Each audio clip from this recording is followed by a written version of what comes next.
कभी जब तुम कोई उम्मीद जगाते हो तो तुम्हें पता है उस उम्मीद को मैं ही पूरी करता हूँ। तुम्हें पता भी नहीं चलता है कि तुम्हारी उम्मीद को पूरा कौन कर रहा है। लेकिन मैं तुमसे बताता हूँ कि जब भी तुम कोई इच्छा जाहिर करोगे, जब भी तुम कभी कोई काम करना चाहोगे, तो तुम्हारे दिमाग में उस काम करने का जो आइडिया है, जो तरीका है, वो मैं ही बताऊंगा। मैं ही बताऊंगा कि तुम्हें उस काम को कैसे करना है। और एक बात याद रखना, तुम्हारा हाथ पकड़कर मैं उस काम तक तुम्हें लेकर जाऊंगा। और फिर तुमसे कहता हूं कि जब मैंने तुम्हारा हाथ पकड़ा हुआ है, जब मैंने तुम्हें थामा हुआ है, तो फिर तुम्हें किसी भी परेशानी, किसी भी दुख, किसी भी तकलीफ की चिंता करने की ज़रूरत नहीं है। मैं हूं ना तुम्हारे साथ। और जब मैं तुम्हारे साथ हूं तो तुम्हारे लिए मेरा होना पर्याप्त होना चाहिए। तुम्हें किसी भी जगह पर कभी भी परेशान होने की ज़रूरत नहीं है।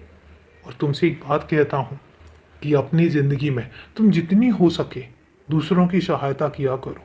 तुम्हें पता है, जब गली में तुम चल रहे होते हो, जब तुम सड़क पर चल रहे होते हो और कोई तुम्हारी तरफ मदद के लिए हाथ फैलाता है और जब तुम उसकी मदद कर देते हो, तो वो तुम्हें कितने आशीर्वाद देता है, तुम्हारे ऊपर कितना आशीष लगता है और तुम्हें कितने आशीर्वाद मिलते हैं।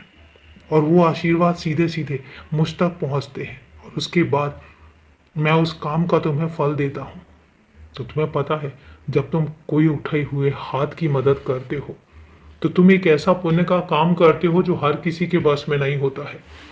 और मैं तुमसे एक बात कहता हूँ कि तुम्हारे साथ जिसने भी बुरा बर्ताव किया है, जो भी तुम्हारे बारे में बुरा सोच रहा था, अब उनकी सोच को मैं बदलूंगा। और अगर उसके बावजूद भी वो तुम्हारी तरफ इसी रवैये को रखते रहे, तो यकीन रखना कि तुम्हारी तरफ कोई भी नजर नहीं उठने पाएगी। मैं उठने ही नहीं दूंगा।